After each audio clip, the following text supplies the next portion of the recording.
या नाफेडनं सुद्धा जे आहे 2250च्या खाली जो आहे त्याच्यावरतीच कांदा खरेदी केला पाहिजे किंवा त्याने मार्केटमध्ये उतरला पाहिजे। 1500 रुपये क्विंटलला तुम्ही फायदा देणार की नाही? माझा खर्च झालेला एखाद्या वस्तूवर खर्च 1500 रुपये, तर मला 2 पैसे तुम्ही फायदा देणार की नाही? एक प्लॅन तयार करू आणि केंद्र सरकारकडे जाऊन आपल्याला कायमस्वरूपी याच्यामधनं मार्ग काढण्यासाठी एक बैठक घेऊन मार्ग काढण्यात येईल। प्रश्न क्रमांक 2। अध्यक्ष महोदय, छापल्याप्रमाणे अध्यक्ष महोदय, या क्षणाला या कांद्याचे भाव पडलेत म्हणून लासलगावमध्ये काही शेतकरी पाण्याच्या टाकीवरून चढले आहेत आत्महत्या करण्यासाठी। पोलीस तिथले ऑफिसर्स त्यांना समजवण्याचा प्रयत्न करतात।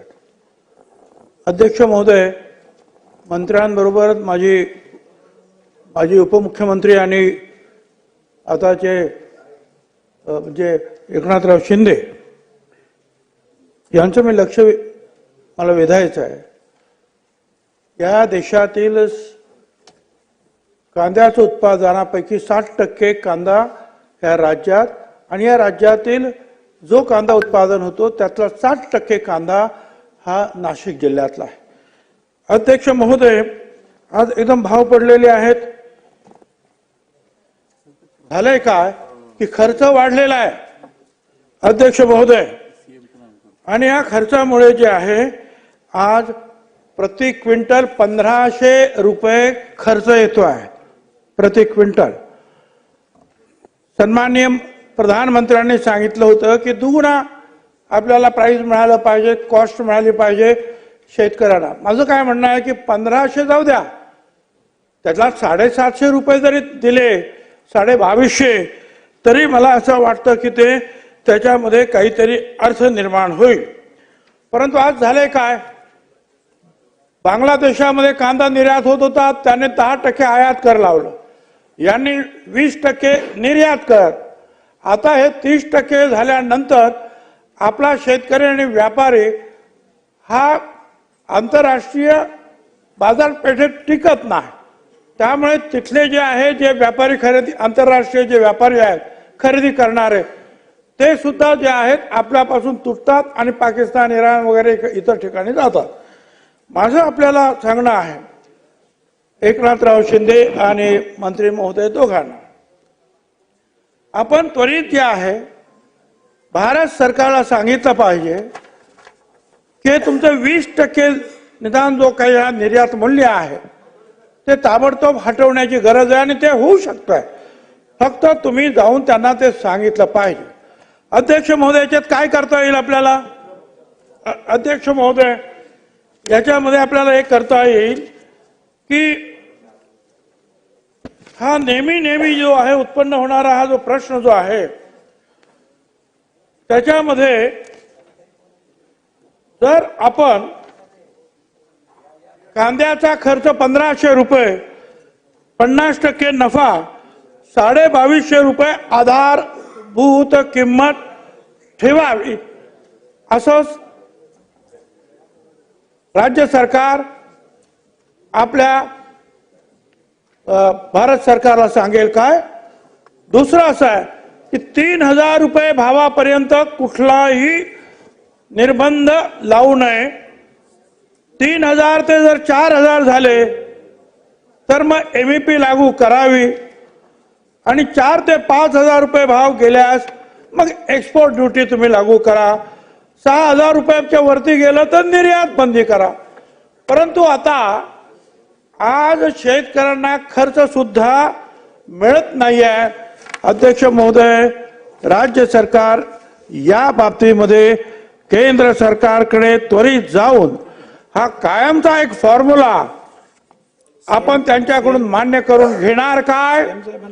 2250 रुपये आधार मूल्य किंमत त्याची ठरवली जाईल का कांद्याची? हा एक भाग, आणि त्याच्यानंतर जर कांद्याचा भाव वाढत गेला तर टप्प्याटप्प्यानं कशा रीतीनं त्याच्यावर आपल्याला टॅक्सेस लावता येतील हे सुद्धा मी सांगितलं। दुसरा आणखी एक प्रश्न आहे की कदाचित मंत्री महोदय सांगतील की नाफेड, आम्ही त्यांना नाफेडना उतरवतो आहोत आणि त्यांच्या मार्फत खरेदी करतो। अध्यक्ष महोदय, मी आपल्या निदर्शनात आणतोय तिथे जे काहीतरी शेतकरी काही कंपन्या वगैरे स्थापन करतात, हे नाफेडवाले जे त्या कंपन्यांना अधिकार देतात, गरीब शेतकऱ्याकडून जाऊन अतिशय खालच्या दर्जामध्ये ह्या कंपन्या तो कांदा विकत घेतात, आपल्याकडे स्टोअर करतात आणि नंतर भाव वाढल्यानंतर मात्र जे आहे तो बाहेर काढतात. त्याच्यामुळे शेतकरी तर मरतो आणि मधले जे काही असतील, कदाचित राजकारणी असतील, काही पुढारी असतील, त्यांचं ते फावतं. म्हणून या नाफेडनं सुद्धा जे आहे 2250च्या खाली जो आहे त्याच्यावरतीच कांदा खरेदी केला पाहिजे किंवा त्याने मार्केटमध्ये उतरलं पाहिजे. अध्यक्ष महोदय, मी जे काही आपला प्रश्न निर्माण उभे केलेले आहेत, हे सातत्यानं निर्माण होणारा हा प्रश्न आहे आणि म्हणून जे आता सूचना मी केलेल्या आहेत त्या घेऊन त्वरित राज्य सरकार भारत सरकारकडे जाईल आणि त्याच्यावर हा उपाय शोधेल. काय माननीय भुजबळ साहेबांनी काही भूमिका मांडली. अध्यक्ष महोदय, आपल्याला माहिती आहे की शेतमालाचा जो आयात किंवा निर्यातचा निर्णय असतो हा केंद्र सरकारच्या माध्यमातून होतो. मागच्या काळामध्ये आपल्याकडे ही जी दोन भूमिका आहे, एकीकडे शेतकऱ्याच्या शेतीमालाला चांगला भाव मिळणं आणि दुसरीकडे आपला सामान्य माणूस, सामान्य ग्राहकाला योग्य किमतीमध्ये ज्या काही मूलभूत गरजा आहे त्या पूर्ण होणं, या दोघांमधला बॅलन्स आपल्याला साधावा लागतो. अध्यक्ष महोदय, मागच्या काळामध्ये केंद्र सरकारने 40% ऑगस्ट 23 मध्ये 40% निर्यात मूल्य हे शुल्क हे कांद्यावर लावलं होतं.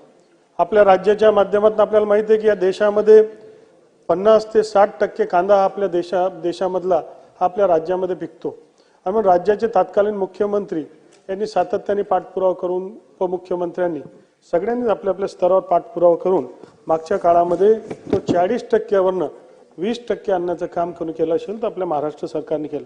अध्यक्ष महोदय, आता जर आम्ही मार्केटची किंमत बघितली, आपण जर सहज एक माहिती मी काढली तर 2021-22 मध्ये साधारणतः सरासरी दर प्रति क्विंटल 1155 होते. 22-23 ला 806 होते, फार घसरले होते त्या काळामध्ये.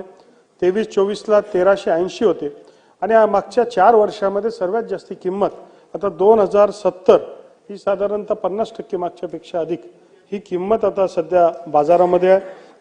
या मागच्या रब्बीमध्ये 5 लाख टन हा कांदा आपण प्राइस स्टेबिलायझेशन फंड मधनं नाफेडच्या माध्यमातून विकत घेतला होता आणि आपला अजूनही पाठपुरावा चालू आहे की 20% जो शुल्क आहे हा सुद्धा कसा रद्द व्हावा आणि आपल्या शेतकऱ्यांना भाव मिळावा. जे आहेत हे जे म्हणतात 2000 हे जे आहे सर्रास नाही आहेत. काही ठिकाणी जे क्वचित 2000 मिळतात, नाही तर 600, 700, 800, 900 रुपये भावाने जात आहेत. 1500 रुपये तर खर्च आहे क्विंटल मागे आणि तो त्याच्या खाली आता भाव 1500 रुपये क्विंटलला तुम्ही फायदा देणार की नाही? माझा खर्च झालेला एखाद्या वस्तूवर खर्च 1500 रुपये, तर मला 2 पैसे तुम्ही फायदा देणार की नाही? म्हणून तो 2250चा मिनिमम असला पाहिजे. ती जी आहे ती आधारभूत किंमत ही कायमस्वरूपी ठरवली पाहिजे. तुम्ही जो म्हणता मला मान्य आहे की शहर आणि ग्रामीण याचा जो आहे आपल्याला समतोल साधायचा, म्हणून मी तुम्हाला एक गोष्ट दिलं की जो आहे 3000 रुपयेपर्यंत जे आहे तुम्ही निर्बंध लावू नका. त्याच्यावरती 3 ते 4 पर्यंत गेला तुम्ही एक्सपोर्ट प्राइस काय तो आहे मिनिमम तो लावा. 4000 ते 5000 ड्युटी लावा. पुढे काय लावा ना, नंतर बंद करा. 6000 झाले तर बंद करा, निर्यात नाही. परंतु एकदम 700 ना 800 रुपये तुम्ही जे म्हणता ना नाफेड, ते नाफेड स्वतः खरेदी करत नाही. ते कंपन्यांच्या ज्या आहेत त्यांना नेमतात आणि ते कंपन्या ठरलेल्या लोक आहेत आणि त्या कंपन्या तिकडे शेतात जाऊन 700, 800, 900 रुपयाने कसे तरी घेतात. पण सोडून जाईल म्हणून लोक विकतात आणि नंतर ते ठेवतात आणि मग भाव वाढल्यानंतर आणि तोच कांदा जो आहे नंतर नाफेड सुद्धा विकत घेतो.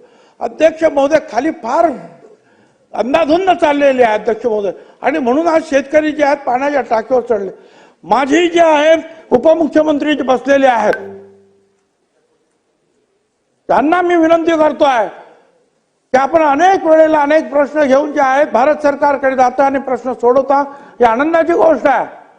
पण मग या कांद्याचा प्रश्न सुद्धा कायमचा मार्गी लावण्यासाठी मी जे काही सांगितलं त्याप्रमाणे आधारभूत किंमत 2250 रुपये आणि त्याच्यानंतर जर वाढत गेली तर टप्प्याटप्प्यानं जे आहे तुम्हाला जे इतर निर्बंध लावता येतील. एक लक्षात घ्या, खर्चाच्या पेक्षा तुम्ही अर्धा आम्हाला फायदा देणार की नाही शेतकऱ्याला? काय 2,000 रुपये म्हणून तुम्ही सांगणार? 2,000 रुपये नाही येतो, 700, 800, 1000, 1,500 पर्यंत चालतो. खर्चच माझा 1,500 रुपये आहे. त्याच्यामध्ये अवकाळी पाऊस, त्याच्यामध्ये आणखीन काहीतरी भानगडी, आणि त्याच्यामुळे जे आहे आणखी नुकसान. अध्यक्ष महोदय, भारत सरकारकडे जाऊन ताबडतोब याचा तुम्ही जो आहे निपटारा करणार की नाही या प्रश्नाचा कायमस्वरूपी हा प्रश्न आहे आमच्या मतदारसंघातमुळे. राज्यातले 4-5 जिल्हे जे आहेत ग्रासलेले आहेत या सगळ्या प्रश्नांना. ज्येष्ठ सदस्य भुजबळ साहेब जे मांडतात ते पोट तिडकीने मांडतात ते खऱ्या अर्थाने आपला हा जो कांद्याचा प्रश्न आहे याच्यामधनं कायमस्वरूपी मार्ग निघाला पाहिजे. अध्यक्षमध्ये मी मान्य भुजबळ साहेबांनी जी मागणी केली, आपण पुढच्या काळामध्ये लवकरात लवकर केंद्राकडे जाऊन आपले जे कांदे उत्पादक शेतकरी यांचे जे लोकप्रतिनिधी यायला तयार असतील यांना सगळ्यांना घेऊन पहिले आपल्या महाराष्ट्रामध्ये आपण एक त्याच्यामधला एक स्ट्रॅटेजी तयार करू, एक प्लॅन तयार करू आणि केंद्र सरकारकडे जाऊन आपल्याला कायमस्वरूपी याच्यामधनं मार्ग काढण्यासाठी एक बैठक घेऊन मार्ग काढण्यात येईल.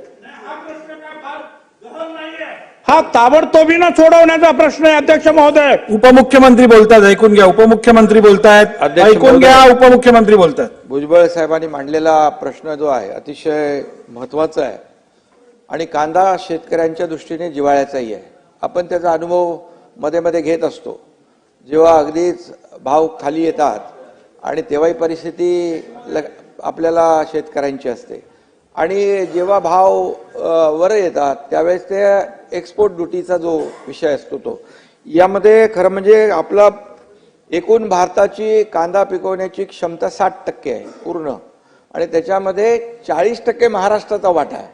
त्यामुळे मोठा वाटा आपला 40% महाराष्ट्राचा आहे.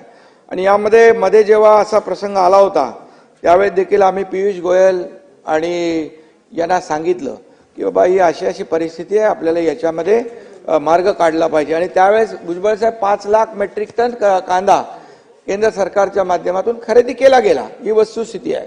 त्यापूर्वी 40% एक्सपोर्ट ड्युटी होती. मग आपण जेव्हा विनंती केली त्यानंतर 20% एक्सपोर्ट ड्युटी झाली भुजबळ साहेब. आणि मला आठवत आहे की मुख्यमंत्री असताना 31 डिसेंबर 2023 या रोजी आम्ही ही बंदी उठवण्याबाबत लेखी पत्र दिलं होतं पियुष गोयल यांना, आणि त्याचबरोबर मी, अजितदादा आणि देवेंद्रजी आम्ही तिघांनी मिळून अमित शाह साहेबांना देखील या बाबतीमध्ये सांगितलं की परिस्थिती अशी आमच्या राज्यातली आहे आणि कांदा पिकवणारे शेतकरी अडचणीत आहेत. आणि त्यामुळे आपल्याला मी एवढंच सांगतो, जास्त आता याच्यामध्ये चर्चा करून उपयोग नाही, हा केंद्र शासनाशी निगडीत आहे. आणि म्हणून यामध्ये एकच आहे. दुसरा देखील आपण एक उपाय त्यामध्ये एक काकोडकर समिती आहे याच्यामध्ये. कांदा नाशवंत पीक असल्यामुळे ते जास्त टिकलं पाहिजे म्हणून इरॅडिशन केंद्र देखील आपण समृद्धीच्या आजूबाजूला देखील करण्याचं त्यांनी सुचवलं.